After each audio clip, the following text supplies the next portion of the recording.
পাশাপাশি মসজিদ এবং মন্দিরের যার যার অবস্থান থেকে আমরা ধর্মীয় কাজ পরিচালনা করে আসতেছি। কখনো একাত ঘটে নাই এবং কারো সাথে আমাদের হিন্দু ভাইদের সাথে কখনো ধর্মীয় কোনো কাজে ঝগড়া সৃষ্টি হয় নাই। আমরা শান্তিপ্রিয়ভাবে যার যার ধর্ম পরিচালনা করে আসতেছি। ছিলাম মন্দির এবং মসজিদ একসাথে থাকার কারণে আপনাদের কোনো ব্যাঘাত হয় কিনা বা কেমন আপনারা অনুভব করেন, বিষয়টা একটু খোলামেলা বলবেন। না না, এমন কোনো ইয়ে নাই, অসুবিধা নাই।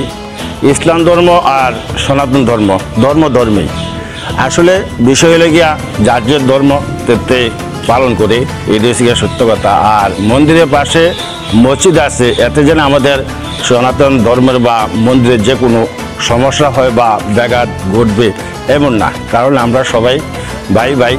হ্যাঁ, এটি হচ্ছে মানে মিলেমিশে কাজ করি। হ্যাঁ, এটি হচ্ছে মানে সত্য কথা। সম্মানিত দর্শক, আমরা পুরোহিত সাহেবের সাথে কথা বলছিলাম। আমরা এই মুহূর্তে কথা বলবো শ্রী শ্রী রক্ষা কালী মন্দির এর একজন সম্মানিত কমিটির সাথে। ওনার কাছ থেকে আমরা একই প্রশ্ন জানবো, এখানে পাশাপাশি মসজিদ এবং মন্দির থাকার কারণে আমাদের মধ্যে কোনো ব্যাঘাত ঘটে কিনা, এই বিষয়ে আপনি যদি অতি সহজে বলতেন স্যার। আসসালামু আলাইকুম ওয়া রাহমাতুল্লাহি ওয়া বারাকাতুহু। সম্মানিত দর্শক, আজকে অতীব গুরুত্বপূর্ণ একটি বিষয় আপনাদের সাথে শেয়ার করার জন্য উপস্থিত হয়েছি। বাংলাদেশের মধ্যে অন্যতম একটি জেলা, সেটা হচ্ছে নারায়ণগঞ্জ। নারায়ণগঞ্জ জেলার মধ্যে অন্যতম একটি থানা রয়েছে, সেটা হচ্ছে বন্দর উপজেলার মধ্যে একটি স্থান, সেটা হচ্ছে সাবদি বাজার। এই সাবদি বাজার মধ্যে একটি অবস্থান আমাদের চোখে দৃষ্টিপাত হলো। সে একই আঙ্গিনার মধ্যে মসজিদ এবং মন্দির অবস্থিত। তারা দীর্ঘদিন ধরে একই সাথে মসজিদ এবং মন্দির তারা কার্যক্রম করছে। মুসলমানদের ইবাদত বন্দি করছে, তারা সালাত আদায় করছে, সিয়াম পালন করছে। ইসলামের যতগুলো কাজ রয়েছে, কর্মকাণ্ডগুলো রয়েছে, সকল কর্মকাণ্ডগুলো তারা সুন্দরভাবে তারা আদায় করছে। পাশাপাশি যে মন্দিরে যারা দায়িত্বশীল রয়েছে, সে যে ইবাদত বন্দিগুলো করে, তাদের ভাষায় তারা সেই কাজগুলো করছে। আমরা এই মুহূর্তে এই মসজিদের সম্মানিত যিনি খতিব, এই খতিবের সাথে আমরা কথা বলবো। এই দুটি প্রতিষ্ঠানের মধ্যে, ইবাদতের যদি আমরা দুটি প্রতিষ্ঠান, তাদের মধ্যে কখনো তাদের সংঘর্ষ লেগে যায় কিনা, এই বিষয়টি আমরা সহজে একবারে জানবো সম্মানিত খতিব সাহেবের কাছ থেকে। বিসমিল্লাহির রহমানির রহিম। আসসালামু আলাইকুম। সম্মানিত উপস্থিতি, সেই সাবদি বাজার, এই সাবদি বাজার কোনো এক সময় এই সাবদি বাজারকে কলাগাছিয়া ইউনিয়নের রাজধানী বলা হতো। প্রতি শুক্রবার হাজার হাজার মানুষ এই অত্র এলাকায় বাজারে আশেপাশে গাটলায় এবং পাশে একটা পার্ক আছে, ঘুরতে আসে। আর আমাদের এই মসজিদের পাশে একটা 100 বছরের মন্দির। আমরা এই পাশাপাশি মসজিদ এবং মন্দিরের যার যার অবস্থান থেকে আমরা ধর্মীয় কাজ পরিচালনা করে আসতেছি। কখনো একাত ঘটে নাই এবং কারো সাথে আমাদের হিন্দু ভাইদের সাথে কখনো ধর্মীয় কোনো কাজে ঝগড়া সৃষ্টি হয় নাই। আমরা শান্তিপ্রিয়ভাবে যার যার ধর্ম পরিচালনা করে আসতেছি। ধন্যবাদ আপনাকে। আসসালামু আলাইকুম। সম্মানিত দর্শক, আমরা সম্মানিত মসজিদের খতিব সাহেবের কাছ থেকে শুনলাম পাশাপাশি মন্দির এবং মসজিদের কি সম্পর্ক। তারা কখনো ঝগড়াতে লেগে যায় না, তারা কখনো তর্ক বিতর্কে লেগে যায় না। তাদের ইবাদত বন্দিগি তারা করে তাদের ভাষা অনুযায়ী, আর মুসলমানদের ইবাদত বন্দিগি তারা খুব সুন্দরভাবেই আদায় করে আল্লাহ সুবহানাহু ওয়া তাআলাকে সন্তুষ্ট করার জন্য। এই মুহূর্তে আমরা এই মসজিদের একেবারে যারা কাছের মুসল্লি, যারা সর্বদা মসজিদের সাথে ওতপ্রোতভাবে জড়িত, সেই কিছু মুসল্লিদের সাথে আমরা কথা বলবো। আপনারা দেখছেন আলহামদুলিল্লাহ আমাদের সাথে আমাদের বয়োজ্যেষ্ঠ চাচারা রয়েছে, আমার একেবারে বাবা সমতুল্য মুরব্বী রয়েছে। আসুন আমরা এই মসজিদের মুসল্লিদের সাথে একটু কথা বলি। আপনি কেমন আছেন? আলহামদুলিল্লাহ ভালো। আপনি কেমন আছেন? ভালো আছেন? আলহামদুলিল্লাহ ভালো আছি। এই যে আমাদের যে মসজিদ এবং মন্দির একই স্থানে অবস্থিত, এক্ষেত্রে মুসলমান আর হিন্দুদের মধ্যে কখনো সংঘর্ষ বেঁধে যায় কিনা, এই যে বিষয় একটু যদি সহজভাবে বলতেন। আলহামদুলিল্লাহ, আমরা এখানে মসজিদ এবং মন্দির দুটা পাশাপাশি আছে। তাই আমরা এখানে মসজিদে ইবাদত করি, আমাদের আল্লাহর রহমতে কোনো সমস্যা হয় না। দীর্ঘদিন ধরে আমাদের বাপ দাদা সবাই এভাবে করে আছে, ইবাদত করছে, কিন্তু কখনো কারো সমস্যা হয় না, আমাদেরও সমস্যা হয় না। ওনারাও যে এই মন্দিরের মধ্যে পূজা করে, আমরা কখনো তাদের সমস্যা করি না, আমাদেরও কোনো সমস্যা হয় না। উভয়ের মধ্যে আমরা খুব মিল এবং আন্তরিকতার মাধ্যমে আমরা আমাদের ইবাদত বন্দেগী করি ইনশাআল্লাহ। ধন্যবাদ আপনাকে। আপনাদের মুসল্লি কেমন হয় মসজিদে?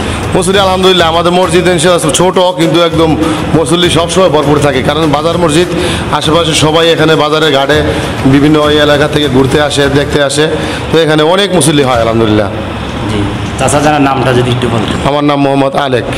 আলেক, মাশাআল্লাহ। এই চাচাজানের নামটা? আমার নাম আব্দুল আউয়াল। এই চাচাজানের কাছে একটু নাম। লালিমে। এই চাচা আব্দুল মুতিন। সম্মানিত দর্শক, তাহলে আমরা এই মসজিদের সম্মানিত যারা মুসল্লি রয়েছেন তাদের সাক্ষাৎকার নিলাম।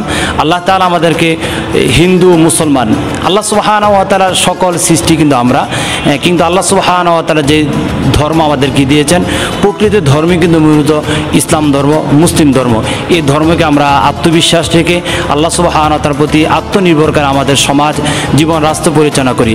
আমাদের বাংলাদেশের মধ্যে এমন একটি সৌহার্দ্যময় আমাদের একটি রাষ্ট্র, হিন্দু মুসলমান আমরা একসাথেই চলাফেরা করি, একসাথে বাজারঘাট করি, একই আঙ্গনের মধ্যে মসজিদ এবং মন্দির অবস্থিত, কিন্তু আমরা কখনো ঝগড়াতে লেগে যাই না। আলহামদুলিল্লাহ, খুবই সুন্দর আমাদের সমাজ, রাষ্ট্র পরিচালনা হচ্ছে। আল্লাহ তাআলা আমাদের সবাইকে কবুল করুক, আল্লাহুম্মা আমিন। সম্মানিত দর্শক, বলছিলাম নাঙ্গলজুর মধ্যে অন্যতম একটি স্থান, সেটা হচ্ছে বন্দর। বন্দরের মধ্যে শাবদি বাজার হচ্ছে অন্যতম একটি অবস্থান। সেই শাবদি বাজারের মধ্যে একই আঙ্গিনার মধ্যে মসজিদ এবং মন্দির অবস্থিত। আমরা ওই মসজিদের সম্মানিত খতিব সাহেবের কথা শুনছি, সাধারণ মুসল্লিদের কথা শুনছি, এবং মসজিদের যারা দায়িত্বশীল তাদেরও কথা শুনছি, তাদের কাছে আলাপ আলোচনা শুনছি। মসজিদ এবং মন্দির একসাথে থাকার কারণে তাদের কখনো কোনো ব্যাঘাত সৃষ্টি হয় না। আজকে এখন আমরা জানবো এই মন্দিরের একজন পুরোহিত, যিনি সম্মানিত একজন ব্যক্তি, অঞ্জন চক্রবর্তী। এই অঞ্জন চক্রবর্তীর সাক্ষাৎকার আমরা এখন গ্রহণ করব। আমরা ওনার কাছ থেকে জানবো এই মসজিদ এবং মন্দির একসাথে থাকার কারণে ওনাদের কোনো ব্যাঘাত কখনো হয় কিনা, এই বিষয়ে আমরা সহজে জানবো। আসুন আমরা ভাইয়ের সাথে কথা বলি। ভাইজান, আপনি কেমন আছেন? হ্যাঁ হুজুর, ভালো আছি।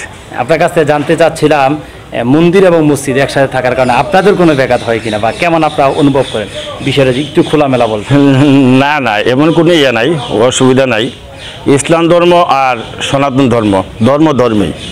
আসলে বিষয় হলে গিয়া যার যে ধর্ম তে পালন করে, এটি হচ্ছে গিয়া সত্য কথা। আর মন্দিরের পাশে মসজিদ আছে, এতে যেন আমাদের সনাতন ধর্মের বা মন্দিরের যে কোনো সমস্যা হয় বা ব্যাঘাত ঘটবে এমন না, কারণ আমরা সবাই ভাই ভাই। হ্যাঁ, এটা হচ্ছে মানে মিলেমিশে কাজ করি। হ্যাঁ, মিলেমিশে কাজ করি। হ্যাঁ, এটি হচ্ছে মানে সত্য কথা আর কি। আপনার কাছ থেকে জানতে চাচ্ছিলাম, এই মন্দিরটা দীর্ঘদিন ধরে সম্ভবত এখানে স্থায়ী আছে। হ্যাঁ। এই মন্দিরের নাম ঠিক একটু যদি বলতেন। হ্যাঁ, শাবদি শ্রী শ্রী রক্ষাকালী মন্দির। ও, শ্রী শ্রী রক্ষাকালী মন্দির, এটা শাবদির। হ্যাঁ, শাবদি। আপনাকে ধন্যবাদ আমাদের সাথে সময় দেওয়ার জন্য। হ্যাঁ, ঠিক আছে, নমস্কার। সম্মানিত দর্শক, আমরা পুরোহিত সাহেবের সাথে কথা বলছিলাম।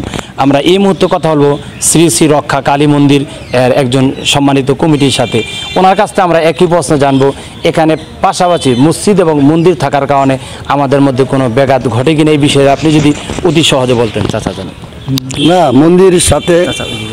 মন্দিরের সাথে আর আমাদের মসজিদের সাথে কোনো দিনও কোনো দ্বন্দ্ব বিঘাত হয় নাই, আর আশা করি না জীবনে কিছু হবে। আমরা মিলামিশেই কাজ করি, সবাই সমানভাবে চলি। মুসলমান আছে, আমরাও তাদের সামনে বসি, আমরা খুব শান্তিতে বসবাস করতেছি। এখানে কোনো কারণ নেই, ব্যাঘাত ঘটে না, কোনোই কিছুর কারণ নেই। আমাদের খুব ভালো, আমরা এখানে অনেক বছর ধরে আছি, আমাদের বাপ দাদা চলে গেছে, আমরাও চলতে আছি, এভাবে ভালো আছি। আশা করি আমাদের খুব ভালোই চলবো, আমাদের কেউ সাথে কেউ দ্বন্দ্ব হবে না, হয় নাই আর হবে না, এই আমরা আশা করি। ধন্যবাদ চাচা আপনাকে। আচ্ছা, সম্মানিত দর্শক, আমরা যত কথাই শুনি না কেন, বাংলাদেশ এমন একটি রাষ্ট্র যে রাষ্ট্রের মধ্যে হিন্দু এবং মুসলমান আমরা অনেক সময় দেখি একই প্লেটে বসে আমরা খাবার খাই। আমাদের সাথে হিন্দু ছেলেরা অনেক সময় ইফতারিতে বসে, একই প্রোগ্রাম আমরা দাওয়াতে অংশগ্রহণ করি। আমাদের ভ্রাতৃত্ববন্ধন এমনই একটি সম্পর্ক তৈরি হয়েছে, কে কি বলুক সেদিকে তাকানোর সুযোগ নাই। বাংলাদেশ হচ্ছে সকল ভেদাভেদ ভুলে গিয়ে একটি সুন্দর এবং সুশৃঙ্খল একটি রাষ্ট্র। এই দেশের জন্য দোয়া করব, প্রতিটি নাগরিকের জন্য আমরা দোয়া করব। তারা বাংলাদেশের যেরকম নাগরিক, প্রতিটি মুসলমানও সেরকম নাগরিক। আমরা সকলে কাঁধে কাঁধ মিলে দেশকে, সমাজকে, রাষ্ট্রকে উন্নতি করার চেষ্টা করব ইনশাআল্লাহ। আসসালামু আলাইকুম ওয়া রাহমাতুল্লাহ।